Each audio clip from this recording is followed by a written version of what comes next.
हमने इनको थोड़ी सी जगह क्या दे दी, ये राजा बन गया।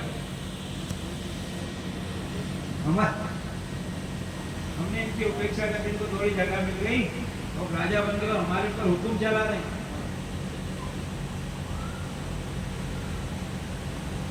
नहीं सुना, उल्टा ऐसी बात है। बलराम जी ने कहा ठीक है, अपने हल को याद किया और उस हल से हस्तिनापुर को उन्होंने खींचा, तो वो टेढ़ा हो गया और यमुना जी का जो जल था वो सब, वो पूरी जितनी बिल्डिंगें थी सब की सब दौड़ करके आए। उन्होंने भी क्षमा याचना की और प्रार्थना की, हमसे गलती हो गई, आप ये अपने इस बच्चे को ले जाओ और इस कन्या को ले जाओ। इस प्रकार से यमुना और हस्तिनापुर का बलराम जी महाराज ने आकर्षण किया। और भी भगवान की लीलाएं। एक बार नारद जी महाराज ने कहीं देखा एक यक्ष की 2 पत्नियां, किसी की 2 पत्नियां देखी और उसकी हालत देखी उन्होंने। एक कह रही इधर चलो, दूसरी हाथ पकड़ के खींच रही, नहीं हमारे साथ चलो। एक कह रही इधर चलो, एक इधर चलो। नारद जी के मन में आया इसकी 2 है, इसकी ये हालत हो रही है, खींचा खींची हो रही, भगवान के 16,100 आते तो उनका क्या हालत है। वहां जाकर के देखने के लिए आए। अब वहां आए तो यार भगवान किसी एक महल में गए और वहां जाने के बाद उन्होंने देखा भगवान वगैरह, आओ आओ नारद जी आओ, कब आए। बिठाया, उनका स्वागत किया, उनको खिलाया पिलाया, बातचीत हुई। फिर नारद जी का चला, फिर बाहर निकले, दूसरी जगह गए। तो वहां जाने के बाद में वहां भी भगवान कुछ और काम कर रहे। उन्होंने देखा कहीं तो भगवान बात कर रहे हैं, कहीं पौधे को खिला रहे हैं, कई मंत्रियों के साथ बैठे हुए। हर घर में गए, कुछ 10-20-25 घर घूमे होंगे और सब जगह भगवान ने उनको, अरे कब आया, वहां मिले तो नहीं, अब कब आया, बस अभी आ रहा हूं। तो वहां भी कुछ न कुछ।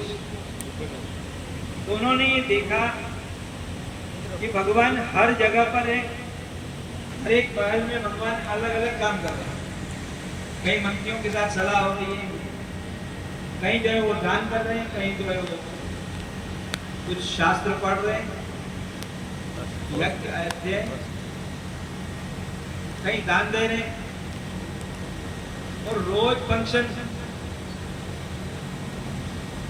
10-10 लड़के थे, फिर उनके बच्चे, फिर उनकी बहुएं, रोज कहीं न कहीं याद करना है, कहीं नामकरण है, कहीं किसी का कुछ है, किसी का कुछ है, रोज तो रोज जितना चलते ही रहता है, रोज निमंत्रण रहता है। राजस्थान में बहुत तेज चलता है, हाँ, बहुत कम दिन वो 2 वर्ल्ड के हाथ में मांगे जिम्मन जानो, जब फोन कर आज मांगे बोले जाओ, मतलब रोज कुछ ना कुछ रहता है। द्वारिका में भी ऐसा ही था, उनको कहीं न कहीं रोज, आज उनके घर में, आज उनके घर में 16,100 में तो रहेगा, फिर उनके 10-10, ये सब लीला उन्होंने वहां पर देखा। नारद जी महाराज वही भगवान सब जगह और सब जगह अलग अलग काम, नाना रूप धारण करते भगवान वहां पर वो लीलाओं को कर रहे। एक दिन भगवान सभा में बैठे हुए, वहां सभा में जरासंध के यहाँ से एक दूत आया। कहां से? जरासंध। जरासंध ने अपनी जेल में बहुत सारे राजाओं को बंद करा था। जरासंध कहाँ का राजा? मगध देश, बिहार। जो कंडीशन पहले थी वो आज भी, जो नहीं माने उसको जेल में, जरा देर बंद, चलो। जो पहले था वो ही अभी बिहार का राजा। तो वहां पर हजारों राजाओं को उसने जेल में डाल दिया और वो सोच रहे थे कि हमारी जिंदगी जेल में खत्म हो जाए, इसी में मर जाएंगे। सालों हो गए, वो बाहर निकलने का कुछ मौका नहीं।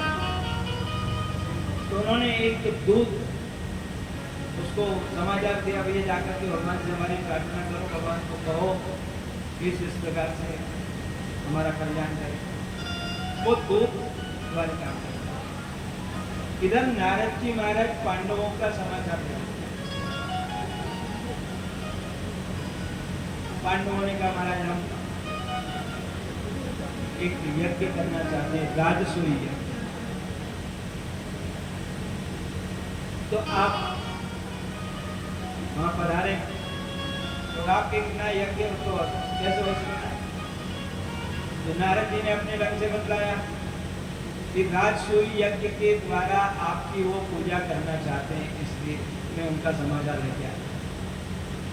एक साथ दो निमंत्रण प्राप्त हुए, एक जरासंध की जेल से आया था और दूसरा पांडवों की यहाँ से। भगवान ने अपने मंत्रियों से सलाह की कि क्या करना चाहिए, पहले कहाँ जाएं। कुछ लोगों का कहना था कि वो जेल में बंद है, उन लोगों को जल्दी से चुनाओ। फिर अक्रूर जी से सलाह जो क्या किया जाए।